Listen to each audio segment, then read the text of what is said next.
Hi, everyone. Thank you so much for joining us tonight, and welcome to the launch of Arleen Paré's latest book, Time Out of Time. If you'd like, you can let us know where you're joining from in the chat, and thank you everybody for writing all of your lovely messages and comments. They have been wonderful to read. My name is Malaika, and I am the Marketing and Promotions Coordinator here at Caitlin Press.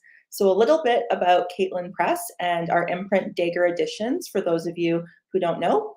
Caitlin Press is an independent Canadian publisher located in Qualicum Beach on Vancouver Island. We publish culturally significant books, including fiction, nonfiction, and poetry. Caitlin Press is also home to Dagger Editions, which is an imprint for the voices of queer women-identifying writers. I would like to start by thanking the Government of Canada and the British Columbia Arts Council because we receive generous funding from them through the Canada Book Fund.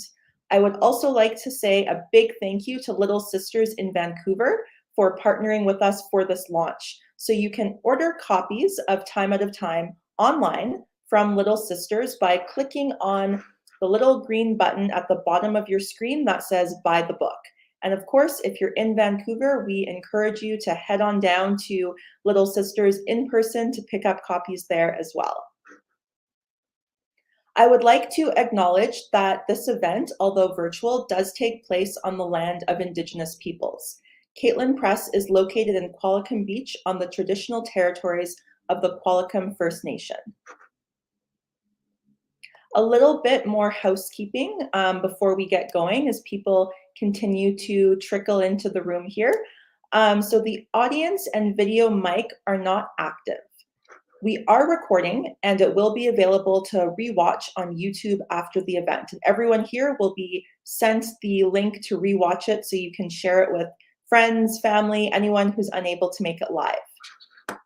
Now for the chat, all of the users can see the chat, but the chat is not recorded to YouTube. If you would like to hide the chat and you're on a desktop computer, then you can just put your mic in the upper right-hand corner of your screen and a little down arrow will pop up. So you can just click on that down arrow and it will hide the chat. We highly encourage you to ask questions during the event because there will be a Q&A session at the end of the event. So if you'd like to ask Arleen a question, just click the Ask a Question button down at the bottom of your screen, and you can just put your question in there. If you see a question that you really like and you really want to make sure it gets answered, just click on the little arrow beside it to upvote for it. All right, so now that the more boring housekeeping is done, I am very pleased to introduce tonight's host, Annick MacAskill, as well as tonight's wonderful author, the person who you are all here for, Arleen Paré. So Annick MacAskill's third poetry collection, Shadow Blight, will be published by Gaspereau Press this spring.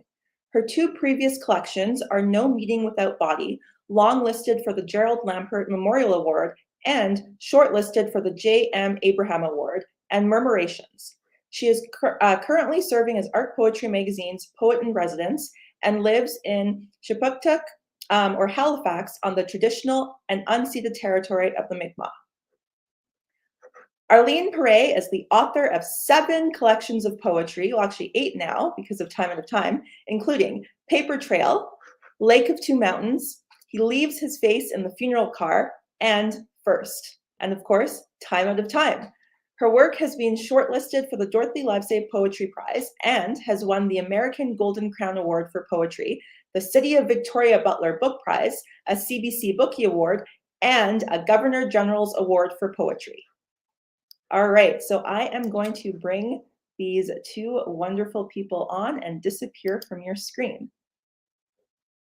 Okay. So here we have Annick and Arleen. All right. Okay. Thanks so much, Malaika. Congratulations, Arleen, on the publication of your new collection. I'm very excited to be here and excited to host the event.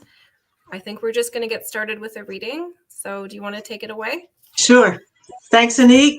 And thanks, Malika, for the introduction. And thanks, Annick, for agreeing to host this event. I know you're way, way far away in Halifax, and it's almost midnight, I guess, almost where you are.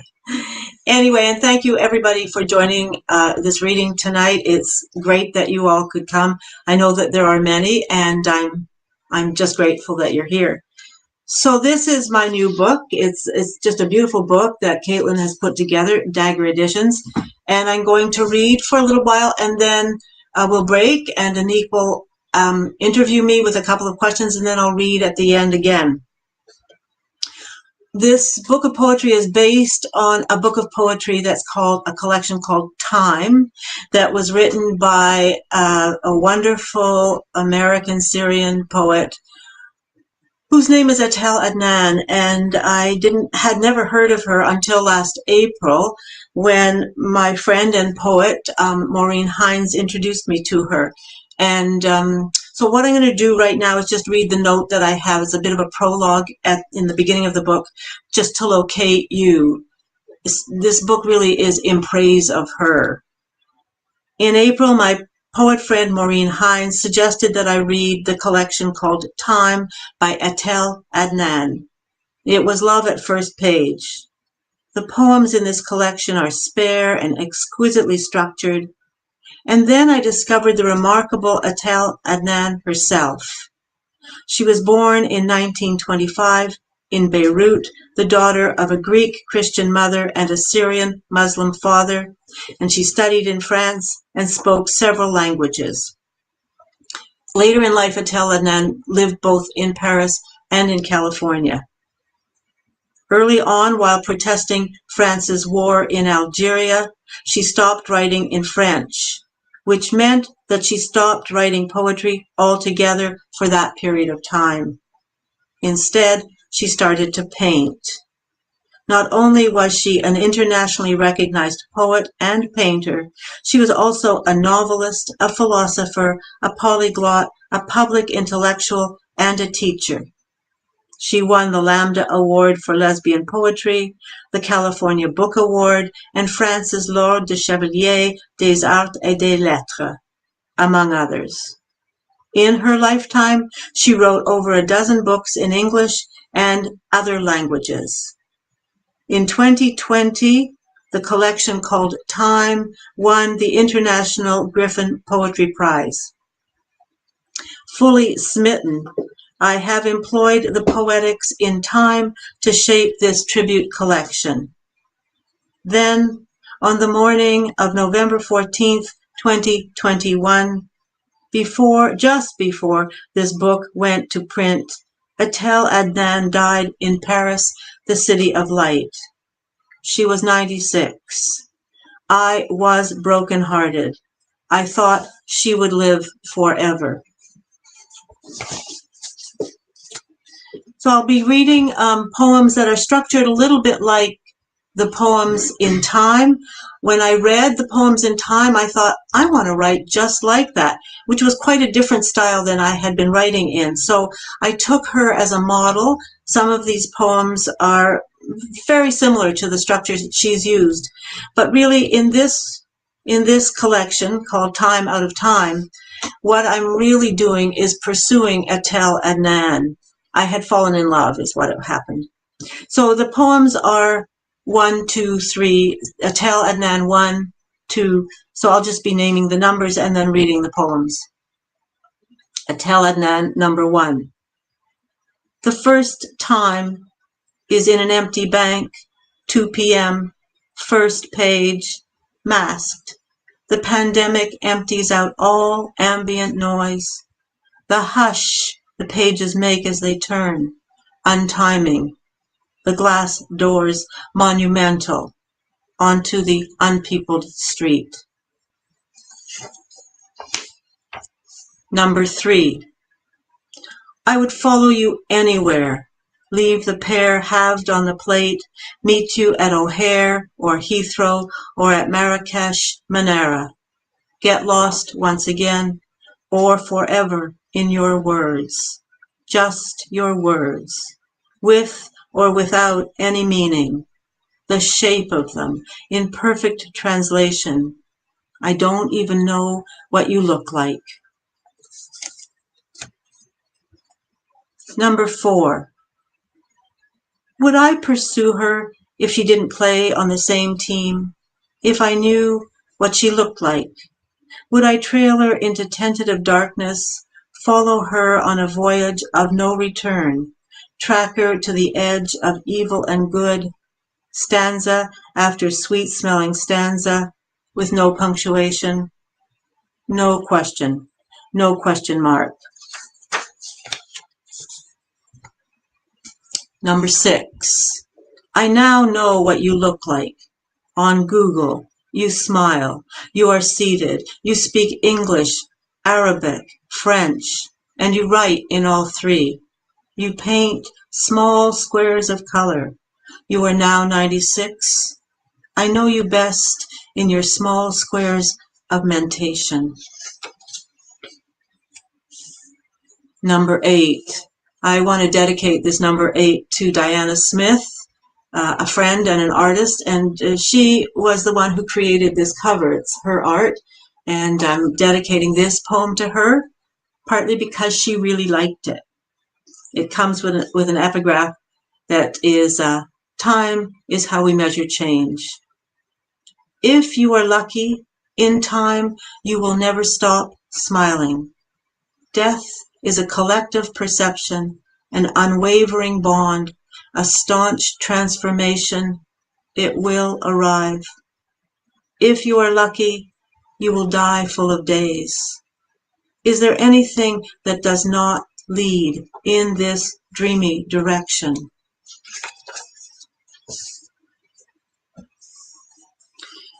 The next poem I'm going to read is called Mother of Lyric, and it's not one of the stream of numbers here. It's just a different kind of poem.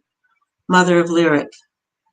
When Sappho came down from the high meadows, wreathed in butterflies, white and soft yellow, with 2 maidens, one at each side, which is what she preferred, each wearing lavender wrapped round their wrists and their waists, all expectation, though they knew only to write with a stylus, not to bounce babies or to boil broth, only to hold up their hands, all praise and forbearance, only to scratch words, flowers and flight, words that meant love, which was what she preferred, as opposed to Homeric, though in truth Sappho would not have used the word oppose in her Sapphist bi, queer, lyric, lavender lifestyle. In her encounters, she would not have used the word etna dayamana, even in fragments. How could a fragment oppose? How could the lyric, even when sundered? Its edges do not become teeth. Number 10. As if the one weather is worry, occasional breaks to blue sky, brief sunlight on sodden grass. The lyric will haunt me forever. I prefer not to travel. Sitting then at a table in southwestern France. Nor can I stray far from story. Overcast, cloud cover, periods of rain, no hope of location. Number 15. I take you to bed more than once, lights on. When else can be time? Is it a crime to interpolate, inveigle you, my soul of the world, spun gold, a form of fable? Some say you are inimitable. Mirror cell, on the blank page. Who among us is faultless, faithful, sufficiently sage? Number 21. Philosophies embellish her, while languages endow her tongue. She's political, but not greedy. During the war, she refused to use French. There are sheep in the blue, bloated sky, bloated, frothing in, floating out. A camel never goes dry. A tiger never goes hungry. Paris beds her while Greece, oh Greece, the sea there tenders her crowns of turquoise and gold, sea collars, salted white lace, riffled foam at slack tide. Which home is home? California is another dimension.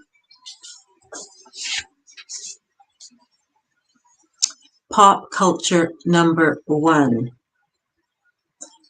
And this epigraph that comes with it is by Terry Castle, an American academic. Why is it so difficult to see the lesbian? In part because she has been ghosted or made to seem invisible by culture itself. In the last century, the 20th, the late 1990s, everyone wanted to be a lesbian. This may be an exaggeration. Maybe not everyone. Maybe not Pope Paul II or John Ashbery or Sarah Palin, but many. Enough. Lesbians being the media darlings of that period of time. TV, magazines, photo montages. The lesbian at last, at long, long last, becoming visible, transmuting the zeitgeist, a time out of time, refreshingly free of sham.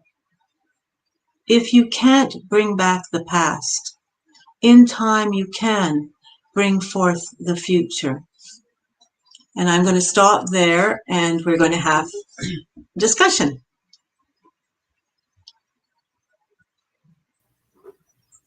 That was beautiful, Arleen. Thank you so much. That's the first time I've heard you read from this collection, and it's a real treat. I'm struck by what you said earlier about reading Adnan's Time, which is very beautifully rendered into English by Sarah Rigg's translation, as you said. And you talked about the effect it had on your poetics and how it influenced you to write this collection, which it's true when I look at it and I look at your other books. And when I read Adnan, there is a shift in what I think of as an Arleen Paré type poetics in this collection. You know, and when you read, for example, there are some poems in this collection like Mother of Lyric, which does resemble, even just looking at it on the page, you know, a lot of what I see in your previous collections. But elsewhere, there is a shift. And I wonder if you could describe what this shift looks like to you and maybe what it was in particular about Adnan's poetics that drew you into her work. Yes. Well, thanks for that question. It's a good one, Annick. I think when I first saw her poetics on the page, and I will read a couple of them just so you get an idea of what she wrote. I was so impressed that she was not afraid to write a short poem. For me, to write a short poem is a very difficult thing. And I have always admired precision and shortness. I really like reading a short book. I like a lot of short things. And so when I read these poems, I was so impressed and heartened, because even in a short poem, she is saying so much. And I thought, whoa, I would just love to write this way. And it's true, Annick, I have written much longer poems. I've written poems that are more prose poems often, and but I just was completely inspired. It was an inspiration. So let me read a few poems that Etel has written. I say that I'm not afraid of dying because I haven't yet had the experience of death. On the walls of an overheated bedroom, images on paper fade like my bones in a bed. Women love the night, which hides their lack of love. So one of the things she's doing is, one of the things she's doing is she is making huge and generous leaps. and she takes us with her because she is describing compelling things. She describes locations. She describes important events in life. Here she is, 96 or probably 95 when she wrote this book. So she's describing things that are of concern to her. And so I just love that she could be both deep and concise and leap all over the place. Here's another one. When she said that she was water and light, they started to eat something bitter and hard in the dark. That's to say, they didn't hear the storm. From the boat that took me away, I've kept the nausea and the scent of oil. From the city where I landed, I remember a defeat and an expensive restaurant. I too have crossed the plains that spread to infinity, while happiness is encountered only in bedrooms. So, and she makes it come together. Amazing to me. You can see how I could fall in love. And I'll just read this last one. I pass by the trees of this season as I pass by men and women.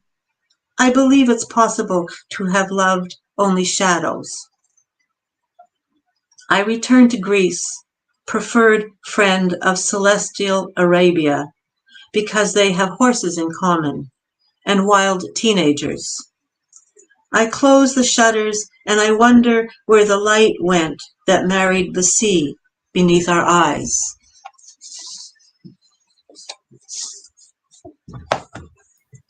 That is so fabulous. And something that really strikes me in those pieces is, you know, there is such, of course, gravitas and seriousness to her work. She's considering such, you know, huge essential questions. And at the same time, there's this persistent humor. Yes. And I was picking up on that as you were reading your poems. And, you know, this book is also very concerned with mortality. But then you have some really just funny lines, honestly. Thank you. I have achieved at least half of my mission here. Yeah, I loved all of that about her. As you say, there was a seriousness, but there was also a lightness. She is pretty sensational. And, you know, after I read her book, I had to, of course, go on Google. And when you see her speak, it is just a wonder. She was a wonderful person. So, yeah. Lovely. Thank you so much. Another thing that struck me about this collection and the last poem that you just read from your book with the Terry Castle epigraph is that there, you know, well, there's Terry Castle right there in an epigraph, but there's a lot of other influences there besides Adnan. And so I wanted to ask about this influence of a scholar maybe on your work and why you chose that epigraph and what it's, you know, it's so, you know, there's something so provocative and also very just, I think, true about what she's saying. But I'm curious about what that epigraph in particular means to you, what those words mean to you, what this notion of the lesbian being ghosted means to you. And if you've read more of her work, what role does it play in your writing and how has it influenced or inspired you? Yeah. Well, when I read, pardon me? Well, when I read Etel Adnan and realized that she also was a lesbian, I thought, oh, I haven't really explored this in poetry yet. And it was as though she gave me permission. Here's her book, and I admired her poetics and the styling she was using, but I also admired that she was such an out lesbian and was so easy in herself. And I know this book, this is Terry Castle's book, it's called The Apparitional Lesbian. It's an older book, it's an academic book, it was written in 1993, but I get it from this library all behind me that belongs to my wife, Chris Fox, who is an academic and who studied queer women writers in the 90s. So, of course, I had access to this book, and it was a quote that Chris had actually highlighted, and I thought, ooh, it's so perfect for this book. It is, as you say, quite truthful. And, you know, I don't feel you have to look very far to see, as a lesbian, how culture itself does negate you, ghost you, kind of lose you. And you know, you don't have to look too far to get reasons why that happens.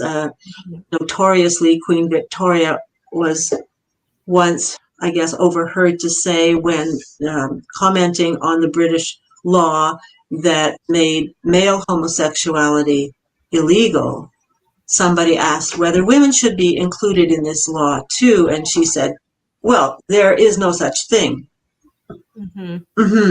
And you know, the fact that Sappho is still read is wonderful, but she is read in fragments.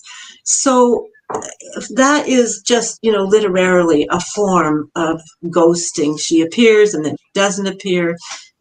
She's there, invisible, not invisible. Anyway, and I think also, and it's, you know, a wonderful thing too, that, you know, there's now gay marriage and all of that. There is a form of assimilation that happens with that, which means that we are now, and it's not a terrible thing, but it does change our status and our state in the world, that we are now part of the whole. It's great, and it's also a form of disappearance. And the other thing is that, you know, lesbians as women are doubly ghosted. I mean, just to say that women have, in periods of time, especially in the past, have disappeared from history, culture. It's very hard to find them. So these are just reasons why I thought that quote was apt, actually. And, you know, if anybody wants to read The Apparitional Lesbian, it's a good book. I recommend it. Terry Cass. Thank you. That is, yes, and it is very apt. And I'm also struck hearing you talk about this. You have touched on this invisibility before in your books, and I think specifically of, well, The Girls with Stone Faces considers a very, like, a historical example, an early 20th century example of erasing or negating lesbian identity, a lesbian relationship. And then also there are a couple of poems in Earl Street that talk to a more contemporary experience of this phenomenon. So I have seen you know, it's the invisibility. I've definitely picked up on that in your work before. What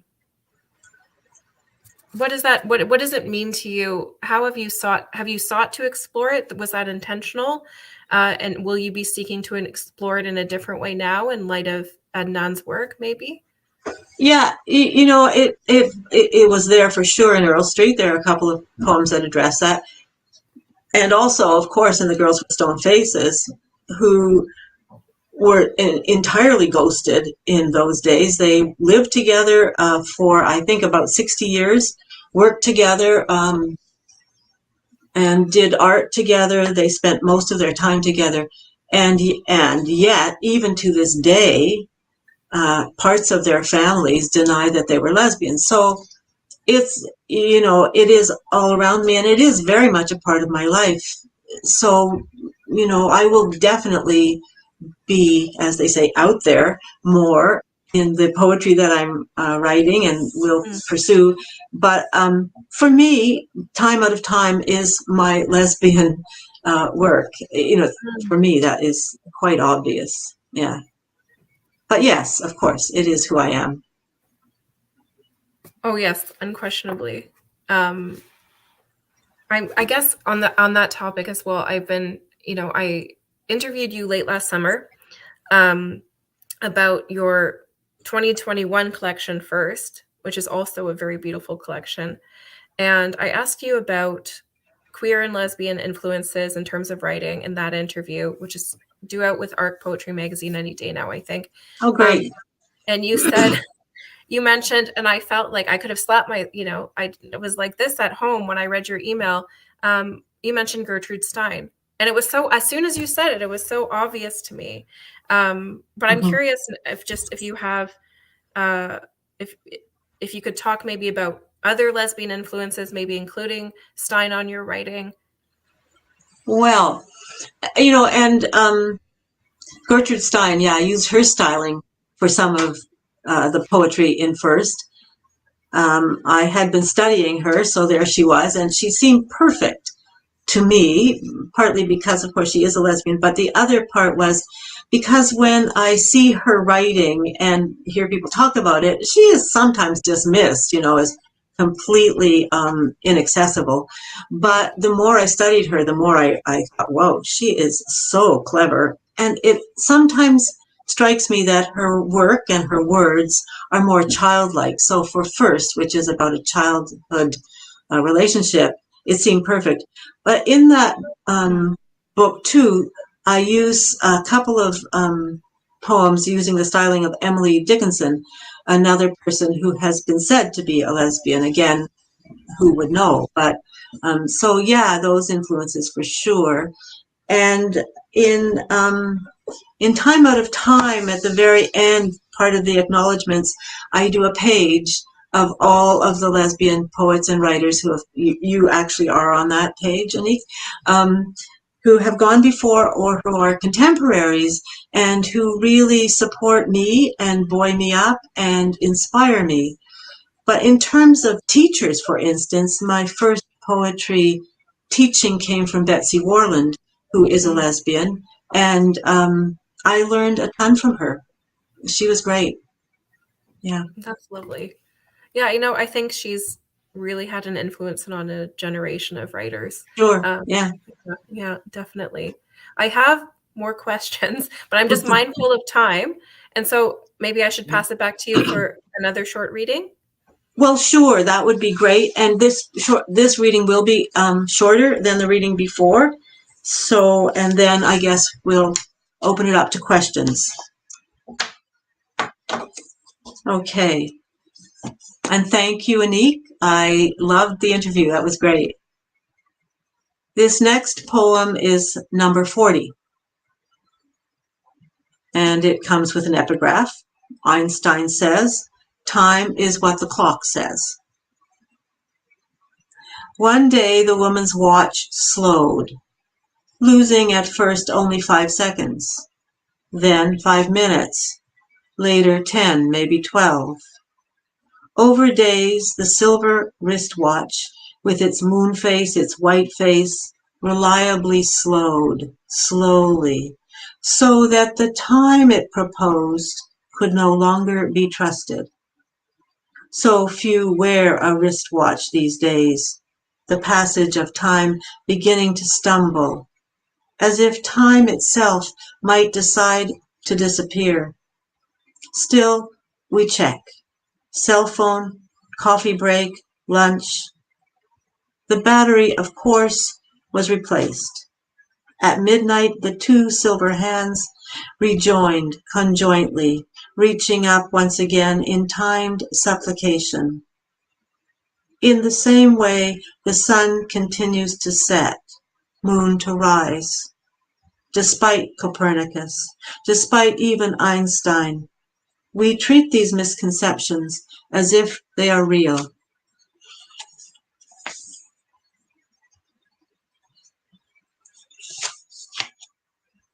Number 45. My life has not been riddled with bullets, nor has my house been burned to the ground. I have never been raped or beaten or thrown down a set of back stairs or drowned, nor does death hang from the trees where I live. Nevertheless, my head bears these facts. My mind contains reports from the 8 a.m. news. Shootings, Miami, Kabul, a school in the suburbs, a knifing downtown.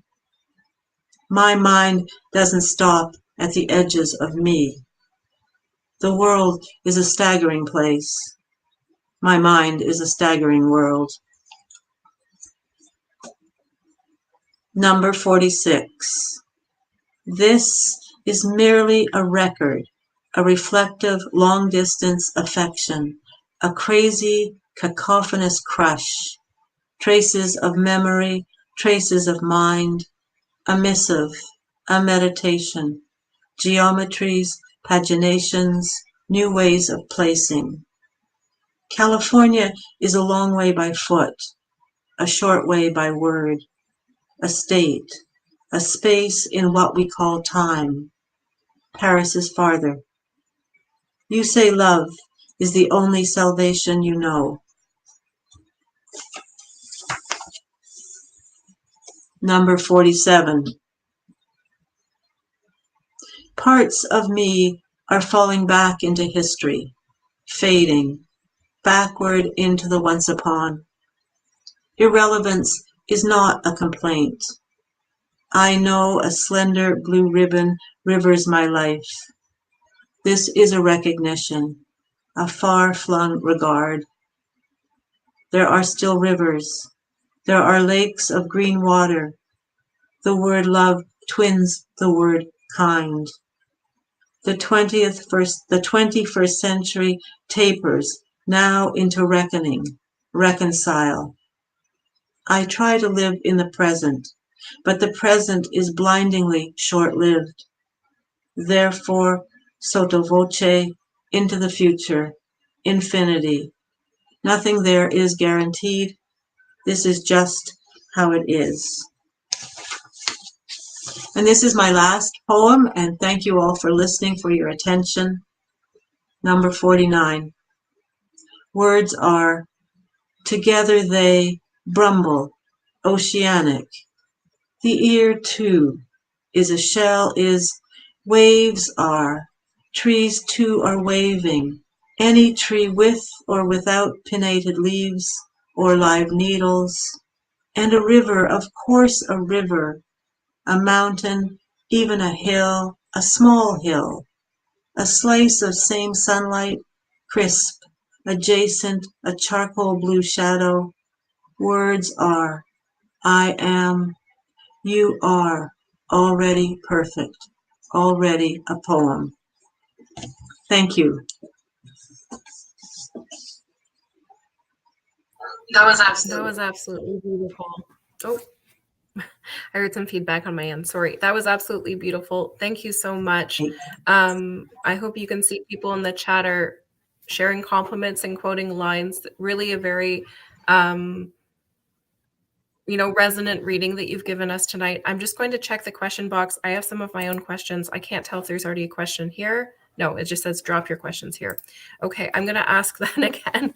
That was really beautiful. There's something so beautiful about a book like this. It's a tribute, and, writers are such avid readers, and you've really laid forward the act of reading in this book, which is lovely. And the timing is also very moving, although sad, of course, to lose her when we did. But I wanted to ask, just thinking about the life of reading and writing, I know you work with 2 different writing groups, and I'm wondering if you can, which is to me is a lot because I can't even get one organized. So I would love to hear a bit about your writing groups, just because in terms of influences, we have the writers we read, but also the writers we work with. That is so true. Well, I say 2 writing groups, Annick, but one of them, because of COVID, has been stalled. Many of us don't enjoy using the screen for our work. So the writing group called the Fiction Bitches has had to stop for a while. I hope it comes back. We'll see what happens. The other group, the Webbles, after Phyllis Webb, has been meeting sporadically, but has been meeting. We met just 2 nights ago. So, it's so true. I write, and then I write for my writing group. And because we bring poems cold and then hand out copies, and we all make comments on each other's poems, and they're hugely important to me, these people. I've been meeting with the Webbles since 2003. So, it's almost 19 years now. And all of us have grown as poets. All of us have grown as editors. And I value their comments enormously, enormously. I guess I'd be writing without them, but it would be a different experience altogether. Yeah. Yeah. And having 2 is great too, because very different commentaries. So it's good. Yeah. That's lovely. Thank you for that. We do have a couple of questions now in the question and answer section. I'll start with this one from Sheila. As a feminist and a lesbian, how do you keep your spirits up and your writing voice so clear, knowing that issues of critical importance, such as violence against women, live on so virulently? It's a wonderful question. Well, I know two Sheilas. I'm not sure which one has posed that question, but yeah, that's interesting. How do I keep my spirits up? But how do I keep my focus on writing? Because sometimes, I was a social worker, so I sometimes feel like, whoa, what am I doing just writing? I should be out there doing something more political, more social. But I keep my spirits up because I write. And if I didn't write, it just compels me so much. And so sometimes my writing does include something about what's going on out there, which is always bleak and miserable. Not everywhere, of course, but yeah, writing is the thing. Just the art itself is the thing. It's a huge focus. Yeah. There's another question. That was, by the way, from Sheila Norgate. Thank you, Sheila. There's another question from, I think, anonymous maybe. What advice would you give to young queer and lesbian writers? Well, I say just keep writing and writing about your truth and your lives, and study poetry or prose, whatever you're writing. Make sure it's artful and good and can land on ears without sounding polemical. But really, I think just keep writing and writing and writing, and get a writing group. Yeah. Mm-hmm. Take writing classes. On the question of the writing life, I was joking with you before that your work is a bit like a hydra for me as a reviewer and interviewer, where it just spawns and I can't keep up with you. And when I met you, you were reading from The Girls with Stone Faces, and I was working on a review of that book. And then by the time the review was printed, you had a new book. And then I wrote a review of Earl Street, and by the time that came out, First was already out. And so I interviewed you about First, and now here we are. You're launching a new collection. The interview still is not out. So I wanted, you've been very prolific. You clearly have something to say. And I'm wondering about what it was about the moment that you turned to writing and started studying poetry, studying writing. What was it about that moment that led you to pursue a writing life? Oh, this is a long answer, Annick, and I've talked about it before, but I came to writing very late in life. I say very late, in my mid-50s, towards 60s, and I was at the end of my bureaucratic social work career. I was also at the end of my tether, and I never actually thought of writing as something that I would do until I wrote a thesis for an MA that I took while I was working. And I found the writing of the thesis so engaging. I know many people don't, but I found it so engaging and so thrilling that I thought, when I did the defense and everything, I have to keep writing. So I thought I would write a novel, because then I wouldn't have to footnote everything, because, that's tedious. But also, writing a novel was way beyond my experience. In the meantime, though, I joined a writing group in Vancouver. And because I was still working, the writing that I brought to that writing group had to be small. It had to be poems. So for the first meeting, we all brought poems. Not that all of us had set out to write poems, but there we were. The economics of time made us write poems. And then we all sat around and agreed that we had written poems. Yes, those were poems. And so then we met again in a month, and we kept writing poems. And so I was kind of hooked by that time. And I wasn't quite finished with work. I finished work within the next 4 or 5 years and wrote a book about leaving the bureaucratic environment, and it's called Paper Trail. So I sat in my last year of working in meetings and just took notes pretty much verbatim and then included them in so I was writing about my leaving my work. So I was writing myself out of my paid work. So it was partly because of that thesis, I think, that I decided to write. It hadn't occurred to me at all before, but there it was. And I thought, yes, that was a lot of fun. What was your thesis on? It was on adult basic education. Mm-hmm. And using what we used to call the King's language. When you start reading, you mostly start reading in a different dialect, in a way. Many people who haven't learned to read are coming from working class or backgrounds that haven't included, they haven't been reading, so it hasn't really included BBC English or CBC English. So I was talking about how if you're teaching people to read, you have to take into account the fact that they don't speak the way the books sound, and you have to respect that. So that's largely what it was about. I did a study in a classroom, an ABE classroom. I'm also struck in that answer. You mentioned you set out to write a novel, and I did notice when I was doing some research on your work last summer that your work, you describe these as books of poetry, but they've also been, some of them have been occasionally described as creative nonfiction or even as fiction.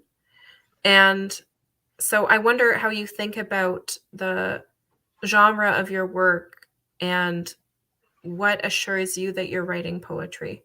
Oh, well, what assures me that I'm writing poetry is that I say I'm writing poetry. But apart from that, I don't know. The first book, the Paper Trail book, was described as a novel, in fact. Mm-hmm. Mm-hmm. But it wasn't written in chapters. It wasn't written with, a plot line or anything like that. So I think it's fair enough to say that in the poetry books, most of them that I've written, there is a narrative running through it, not straightforwardly, but that is true. And when I write poetry, I don't usually write occasional poems separately. I usually have a theme, and it's often a larger theme, so then that gets to be more like a narrative in a way. And then I arrange the poems so they make sense within this theme. But what that helps me to do is once I have a focus, a spotlight out for a certain topic, everything that I do has to do with that topic. Or at least that's how I notice things. I go, that's something to do with the girls, or that's something to do with sculpture, or that's something to do with childhood relationships. So I'm not, just floating around doing occasional poems, waiting to be inspired by a tree or a pebble. I'm inspired all the time because of the topic, and right. So it's easier for me to do it that way. No, that makes a lot of sense. Jane Byers, I really love this comment in the chat. Poets are free to not disclose whether nonfiction or fiction. Love that. It's true. That is something nice about poetry, is that you can keep that element of how factual something is to yourself. Absolutely. And, they talk about poetic license. Well, I feel like it's a huge license poets get. We can do almost anything. It's true. Yeah. Yeah. It's very liberating. I'm just going to double check the Q&A section, but that's fine. I still have questions. Well, you were telling me earlier, of course, on the topic of how prolific you are. You recently signed a contract for a new collection. Are you able to say anything about that right now? Yes, I signed the contract with Caitlin, and I believe it will come out next year. It's a little bit different, but again, it's pretty much themed. And it's, my sister is probably here. My sister's written a wonderful book called Falling Together. It's a memoir. and it's about her parenting a child from Brazil, and it really it's one of the best books I've read. She's a very strong writer, so I recommend it to people. But this collection that I've written is on that theme as well, from a distance. So it's on the theme of children who are not adequately protected. Not that the child that Donna adopted was not protected when she arrived with Donna, but before that, really not adequately protected. So that runs through it a little bit. It's also the story of Alexandra as well. Yeah. It'll be called Sing Wondering World. Oh, yes. Yes. Okay. That's beautiful. That's beautiful. I will just poke people. If anyone has a question, you can put it in the ask a question at the bottom of your screen, just as a reminder. Arleen, I'm curious. So you do have an academic background.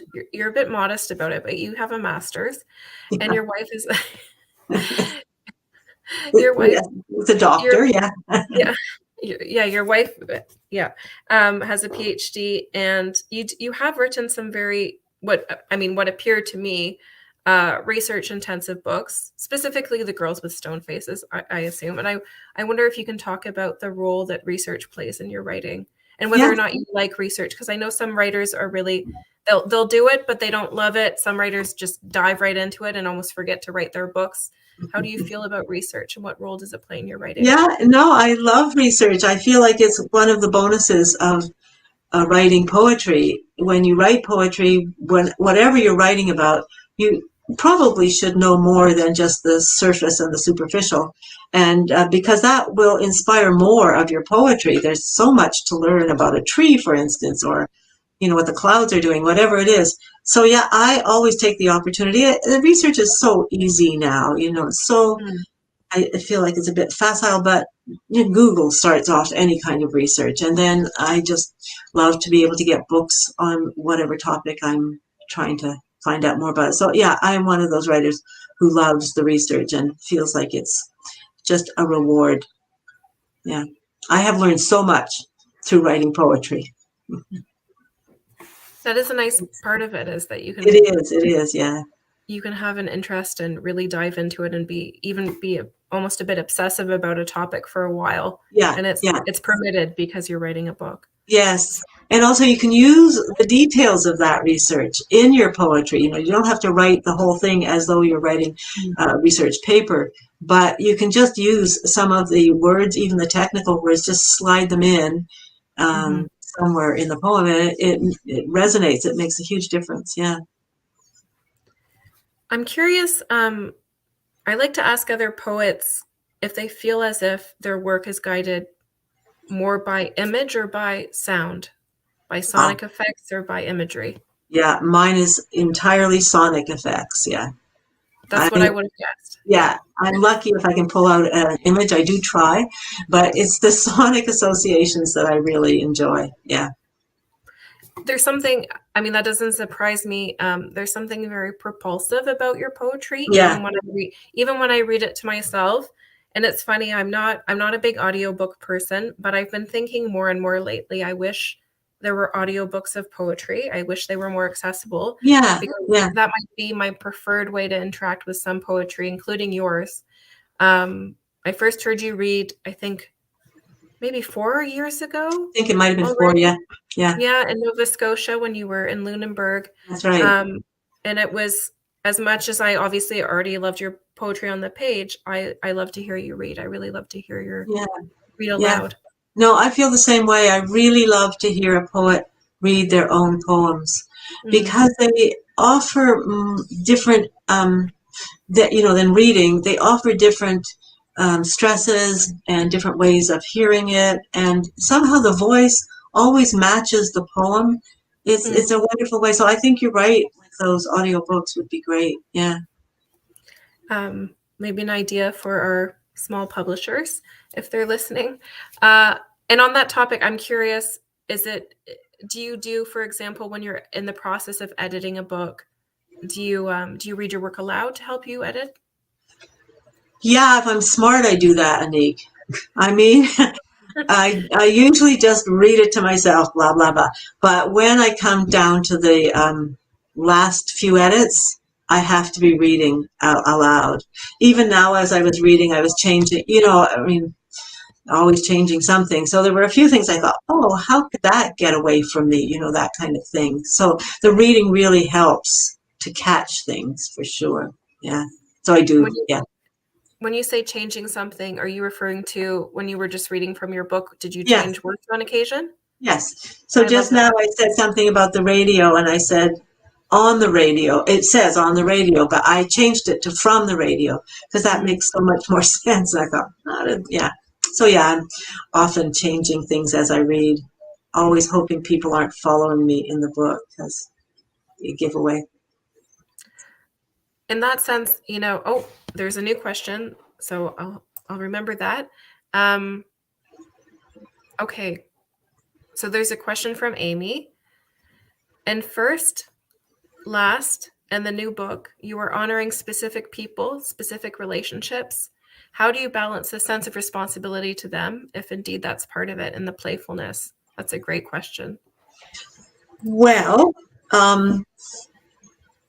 I take it very seriously.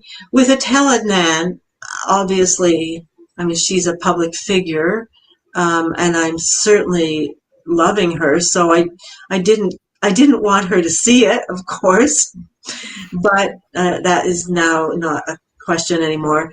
In my first best friend, Pat Hurdle, she did read the manuscript. So I don't let anything go out without the persons reading the manuscript. And I usually give them, I tell them that if there's something that's objectionable or they don't want in that manuscript, I will consider it. The one that was most close to the bone was called Leaving Now When I Left My Marriage. And my two sons, who are now in their 50s, but they both read the manuscript, and I did say that. Let me know if there are deletions or whatever. And they both agreed that it was fine to go ahead with it. But it was a lot about them and their lives. So that was the one that was closest to my heart.